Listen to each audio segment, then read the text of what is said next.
모세가 광야에서 하나님을 만나는 장면과 예수님의 탄생, 어떤 연결점이 있을까요? 모세라고 하는 이름의 뜻이 있습니다. 그것은 바로 물에서 건져내다. 모세라고 하는 그 이름에 사실은 구원의 의미가 담겨져 있습니다. 모세는 일찍이 바로의 궁전에서 이집트식 교육을 받으면서 자랐습니다. 하지만 유모의 역할을 감당했던 친어머니 요게벳을 통하여서 모세의 내면에는 끊임없이 나는 하나님의 백성, 나는 히브리인, 하나님의 사람이라고 하는 정체성이 끊임없이 그 어머니를 통하여서 그에게 스며들었습니다. 사람은 어릴 적의 경험이 참 중요한데요. 누구나 다 그 어릴 적의 추억을 마음속에 품고 간직하면서 살아갑니다. 그리고 사람은 나이가 들면서 자신이 살아가는 그 세상에 익숙해지고, 그러다 보니 그 어린 시절 아름다웠던 그 마음들이 어느새 달라지기도 하고 또 거칠어지기도 하고 또 단단해지기도 하는데, 하지만 진짜 성장하고 성숙하는 사람은요, 자기 안에 있는 어린 시절의 나를 이해하고 그 받아들이는 과정에서 사실은 성장하고 또 성숙하기도 합니다. 특히 어린 시절의 추억을 경험했던 그 사랑, 그 안정감, 따뜻한 기억은 자라면서도 그 사람의 마음을 지탱해주는 아주 큰 힘이 되어줍니다. 모세가 히브리인들에게 폭력을 행사하는 그 이집트 사람들을 때려 죽였다. 여러분, 이것은 사실 그가 어린 시절에 그는 애굽 사람의 문화 가운데 애굽 사람의 모습으로 살아갔지만 그의 내면에는 히브리인으로 자랐기 때문에 사실 그런 사건들이 일어났던 거예요.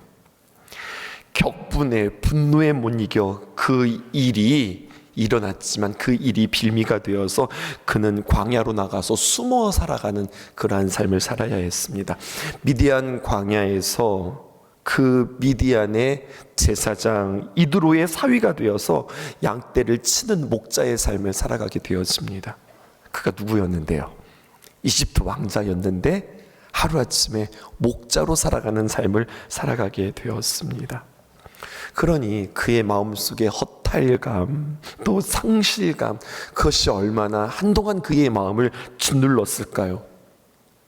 여전히 자신의 동족 그 이스라엘 백성들, 그 히브리인들이 이 이집트 사람들에게 압제를 당하고 그 아래 신음하고 있을 때 정작 자신은 할 수 있는 것이 아무것도 없어요.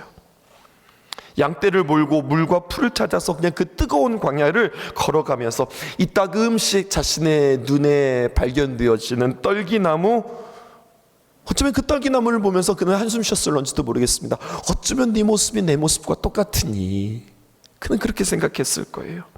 아무도 주목하지 않는 광야에서 앙상하게 가시떨기 나무라고 하니까 무슨 큰 아름드리 나무같이 생각되어지시죠? 아닙니다. 가시떨기, 아무 쓸모없는 가시떨기를 보면서 네 모습이 내 모습이다, 그렇게 생각했을런지 모르겠습니다. 모세가 생각하기에 실패한 시간이고 텅 빈 마치 진공의 시간처럼 그게 느껴졌지만, 오늘 성경은 그런 모세를 단단하게 하시고 그런 세월들을 보낸 뒤에 주님께서 이제 비로소, 사실은 뒤에서 이렇게 늘 보이지 않게 일하셨던 그 주님이 이제는 전면에 나타나셔서 다시 한번 모세를 만나 주십니다. 그리고 1절에 보니까 이렇게 기록되어져 있어요. 모세가 그의 장인 미디안 제사장 이드로의 양떼를 치더니 그 떼를 광야 서쪽으로 인도하여 하나님의 산 호렙에 이르매, 그렇게 일으켰습니다. 하나님의 산 호렙에 이르렀다. 이 호렙이 바로 그 신의 산 이름입니다. 신약 성경에서 가장 중요한 사건이라고 이야기한다면, 예수님의 십자가와 부활 사건이라고 한다면, 그러면 구약에 있어서 가장 중요한 사건은 무엇이냐라고 할 때에 신의 산에서, 출애굽기 19장에 나오는 신의 산에서의 언약 사건이 중요합니다. 언약, 이게 무슨 말이죠? 하나님께서 말씀으로 약속하셨다는 거예요. 무슨 약속을 하셨을까요? 하나님이 나의 하나님이 되시고 우리의 하나님이 되신다. 우리는 누구냐? 하나님의 백성이고 우리는 누구냐? 하나님의 소유다. 우리는 하나님의 것이 되었다. 너 내 거야. 주님께서 우리에게 이렇게 말씀하셨던 그 시내산 언약 말입니다. 그런데 오늘 이 하나님 앞에 서 있는 이 모세 이야기, 떨기나무에 서 있는 이 모세의 이야기는 훗날 그 시내산 언약의 하나의 어떤 첫 걸음과 같은 그러한 사건입니다. 시내산에서 하나님 앞에 서 있는 이스라엘 백성들과 그리고 하나님 사이에 체결되어진 그 언약의 관계를 오늘 마치 속옷과 같이 모세와 그리고 하나님이 만나서 먼저 그와 약속하시고 그에게 확인시켜 주시는 장면이 오늘 이 이야기란 말입니다. 모세가 하나님을 만나는 그 모세의 모습은 어떠했을까요? 앞에서도 이야기했지만 애굽 왕자가 하루아침에 목자가 되었다니까요. 목자가 그렇게 낭만적인 직업이 아닙니다. 모세가 치는 양은 자기 양도 아닙니다. 자기 장인의 양을 자신이 대신해서 쳐주는 겁니다. 즉 그는 처가살이 더불어살이 하고 있는 겁니다.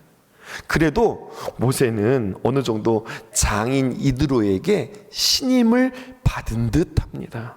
왜냐하면 오늘 본문에 보니까 모세가 그 이드로의 양을 이끌고 자신의 집에서 떠나 호렙산까지 왔으면 그 거리는 꽤 먼 거리거든요. 근데 그것을 허락해 줬다고요. 만약에 신뢰를 얻지 못했다면 네가 지금 내 양들을 끌고 넌 도망치는구나 이렇게 의심을 받았을 텐데 이드로는 그 모세를 그렇게 의심하지 않은 것을 통하여서 그는 그에게 신임을 받았구나, 신뢰를 얻었구나 이렇게도 생각할 수 있습니다. 그렇게 충성스러운 모세는 미디안 땅에서 아내 십보라를 만나고 아들도 낳았고 그렇게 신분 세탁하고 철저하게 미디안의 삶 속에서 살아가고 있는 모세입니다. 그러니까 모세, 그는 이스라엘 백성인데 히브리인인데 애굽의 문화도 경험하고 미디안의 문화도 경험하고 애굽 사람처럼 살아가기도 하고 미디안 사람처럼 살아가기도 합니다. 특별히 장인의 직업이 뭐예요? 그의 장인은 이드로는 미디안의 제사장입니다. 제사장이라고 하면은요, 미디안의 종교의 제사장인데 그 밑에서 어쩌면 그 순간 하나님에 대한 신앙을 떠나고 미디안의 우상을 섬기며 그 이드로 장인을 도와주며 그 미디안의 우상에 물들어 있었을런지도 모르겠습니다. 그렇게 지난 세월이 벌써 40년입니다. 세월이 지나면서 하나님을 잊어버리고 그렇게 하나님을 멀리 살았던 모세의 시간들 속에서 하나님은 그를 잊지 않으시고 모세는 하나님을 잊을지언정 하나님은 그를 잊지 않고 오늘 그에게 찾아오십니다. 그리고 만나주십니다. 출애굽기 3장 2절입니다. 여호와의 사자가 떨기나무 가운데에서 나오는 불꽃 안에서 그에게 나타나시니라. 그가 보니 떨기나무에 불이 붙었으나 그 떨기나무가 사라지지 아니하는지라. 그래서 오늘 2절의 말씀에 보면 여호와의 사자가 떨기나무 가운데에서 불꽃 가운데에서 모세를 만나는 이 장면 가운데 이 나무 앞에서 그는 하나님의 음성을 듣습니다. 그 음성은 무엇입니까? 주님, 제가 여기 있습니다. 그가 그렇게 고백하는 거예요.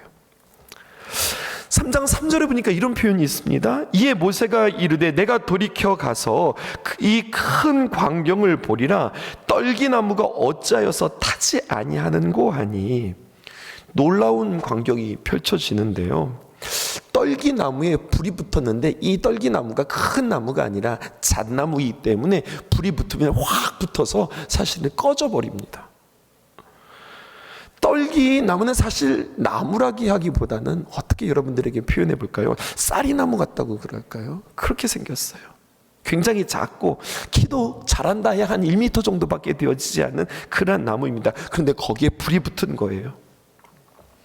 사실 고대 근동의 이 광야 지역에 그 장렬하는 태양 아래에서 이 건기에 이 나무들이 바짝 말라 있고 그리고 바람이 불기 시작하면 가지끼리 이렇게 저렇게 쓸리기 시작하면서 자연 발화합니다. 이렇게 떨기나무가 불이 붙는 일들은 신기한 일이 아닙니다. 그냥 자연스럽게 있었던 일이고, 아마 모세도 양을 치면서 그런 광경들을 자주 보곤 했을런지도 모르겠습니다. 그런데 이번은 다릅니다. 불이 붙었는데, 근데 그 불이 확 타고 꺼지는 것이 아니라 계속해서 불타는 겁니다. 그 나무가 후루룩 타고 없어져야 되는데 계속 불이 붙고 있다고 하는 겁니다. 신기하다. 아니 이게 무슨 일이지? 하면서 계속 바라보고 있습니다. 그때 그 불꽃 가운데서 음성이 들리지요. 3장 4절입니다. 여호와께서 그가 보려고 돌이켜 오는 것을 보는지라 하나님이 떨기나무 가운데서 그를 불러 이르시되 모세야 모세야 하시매 그가 이르되 내가 여기 있나이다. 그가 고백해요. 엉겹결에 걔가 고백하는 겁니다. 모세가 고백하는 거예요. 주님 제가 여기 있습니다. 그러자 하나님께서 말씀하시는데 뭐라고 말씀하시느냐? 모세야 반갑다 어서 오라 이렇게 이야기하지 않고 뭐라고 이야기하느냐? 가까이 오지 말라. 내가 서 있는 곳은 거룩한 땅이니 너는 그곳에서 신을 벗어라. 예의를 갖추라. 이렇게 이야기하고 있습니다. 야훼 하나님과 모세가 이제 처음 대면하는 순간입니다. 그리고 모세가 하나님을 부르는 것이 아니라 하나님이 모세를 불러주십니다. 그것도 한 번이 아니라 두 번. 모세야 모세야 이렇게 불러주십니다. 구약 성경에서 이렇게 이름을 반복하여 부르는 장면들이 몇 번 등장하는데요. 하나님께서 아브라함을 부르실 때 특별히 아브라함이 그의 이삭을 모리아산에서 바칠 때 하나님께서 다급하게 아브라함을 두 번 부르십니다. 아브라함아 아브라함아. 또 사무엘을 부르실 때 사무엘아 사무엘아 하나님께서 부르세요. 이렇게 두 번 부르실 때는 하나님이 직접 찾아오셔서 친밀하게 때로는 급하게 때로는 그의 인생의 전환점을 맞이할 때 그의 이름을 불러주시는 거예요. 그러면서 뭐라고 말씀하시느냐? 가까이 오지 말아라. 뜨거워서 위험한 것이 아니라 야 네가 불에 탈까봐 위험하다 그래서 그런 것이 아니라 여러분 부정한 인간은 하나님 앞에 나아갈 수 없습니다. 그 거룩한 임재 앞에서 사람의 그 죄악 가운데 그 부정한 가운데 하나님 앞에 서면 우리는 해함을 당하고 죽을 수밖에 없습니다. 이 이야기가 한 번 더 우리에게 표현되어지는데 바로 성막에 있는 지성소입니다. 성막을 보게 되어지면 그 거룩함을 상징하는 또 다른 그 성전 안에 또 깊숙이 들어가는 곳에 무엇이 있느냐? 지성소가 있습니다. 성전의 가장 끝부분 가장 깊은 곳에 성전 안쪽에 지성소라고 하는데 그것은 지극히 구별된 거룩한 장소입니다. 그 장소에 딱 한 번 들어갑니다. 1년에 한 번 들어가는데 누가 들어가느냐? 대제사장이 들어갑니다. 7월 10일 날 대속죄일에 그때 딱 하루 1년에 하루 대제사장이 그 지성소에 들어가는데 그냥 들어가지 않습니다. 온 몸에 그 옷술에 방울을 달고 그리고 그의 다리에 밧줄을 묶어서 줄을 매어 그가 지성소에 들어갑니다. 그리고 사람들은 귀를 쫑긋 세우고 듣습니다. 찰랑찰랑 소리가 들리면 아 지금 대제사장이 저 지성소에서 지금 하나님의 제사를 드리고 있구나. 근데 찰랑찰랑 하는 소리가 들리지 않아요. 멈추었어요. 그러면 대제사장이 자신의 정결함을 준비하지 못하고 온전히 준비하지 못하고 주의 임재 앞에서 그가 죽임을 당하는 겁니다. 그러면 사람들은 어떻게 합니까? 밧줄, 그의 메었던 그 밧줄을 바깥에서 이렇게 끌어당겨 그 몸을 끌어옵니다. 왜? 사람들이 들어가서 그 시신을 메어 올 수 없는 상황이기 때문에 그렇습니다. 그만큼 지성소는 구별되고 거룩되어지고 그 거룩한 곳은 죄인된 우리가 들어갈 수 없는 위험한 곳입니다. 하나님께서 지금 하나님의 불이, 하나님의 임재가 떨기나무 가운데 있었습니다. 그 위험한 거룩한 자리, 그곳에 가까이 오지 못하도록 음성이 들리고 그 거룩한 곳에서 너는 내 신을 벗어라, 예의를 갖추어라, 그렇게 이야기합니다. 그러면서 14절에 하나님께서 자기 자신을 소개하는데 뭐라고 이야기하시는가? 13절, 모세가 하나님께 아뢰되 내가 이스라엘 자손에게 가서 이르기를 너희의 조상의 하나님이 나를 너희에게 보내셨다 하면 그들이 내게 묻기를 그의 이름이 무엇이냐 하리니 내가 무엇이라고 그들에게 말해야 합니까? 길게 표현했지만 딱 한마디입니다. 당신 누구십니까? 사람들에게 누구라고 이야기해야 됩니까? 그러자 하나님께서 자기 자신을 계시해 주세요. 뭐라고 말씀하시느냐? 14절, 하나님이 모세에게 이르시되 나는 스스로 있는 자니라. 또 이르시되 너는 이스라엘 자손에게 이같이 이르기를 스스로 있는 자가 나를 너희에게 보내셨다, 이렇게 말하라라고 하는 겁니다. 나를 보낸 자를 누구라고 해야 합니까? 원문을 직역하면 사실은 나는 나다, 이렇게 표현해야 돼요. 야훼 에셀 야훼, 나는 나다. 그런데 우리 번역은 이거 참 잘 번역했어요. 뭐라고 번역했느냐? 나는 스스로 있는 자다. 여러분, 이게 무슨 말이에요? 스스로 있는 자, 이게 무슨 말이에요? 이 말은 창조주라고 하는 겁니다. 그렇다면 스스로 있는 자가 아닌 스스로 있는 자로 말미암아 생긴 것을 무엇이라고 합니까? 그것을 창조자라고 이야기하지 않고 피조물이라고 이야기합니다. 그러니까 하나님은 창조주시고 우리는 피조물입니다. 창조주 하나님 앞에 어떻게 피조물이 나란히 설 수 있을까요? 어떻게 견주어 설 수 있을까요? 불가능한 일입니다. 우리가 하나님 앞에, 우리는 하나님 곁에 있을 수 없는 존재입니다. 그래서 하나님을 만난 사람들은 한결같이 그 앞에서 거의 다 죽다 살아납니다. 한결같이 두려워합니다. 그래서 이사야서 6장 5절에 보면 이사야가 하나님을 만났는데 성경에 이렇게 그 장면을 이야기합니다. 그때 내가 말하되 화로다 나여 망하게 되었도다. 나는 입술이 부정한 사람이요 나는 입술이 부정한 중에 거주하면서 만군의 여호와이신 왕을 배웠음이라. 이렇게 여러분, 하나님을 만난 사람들은, 특별히 하나님을 처음 만난 사람들은 자신의 죄인을 고백하고 그 하나님의 거룩함 앞에서 자신의 부정함을 발견하며 화로다 나여 망하게 되었도다, 이렇게 고백하는 거예요. 그런데요 여러분, 이제 경청하십시오. 그 하나님께서 오늘 화를 당할 수 있고 부정하여서 하나님 앞에 설 수 없는, 자격 없는 우리들의 인생에 주님께서 오셨습니다. 말씀이 육신이 되어 우리 곁에 와주셨고 사람의 품에 우리 주님께서 안기셨습니다.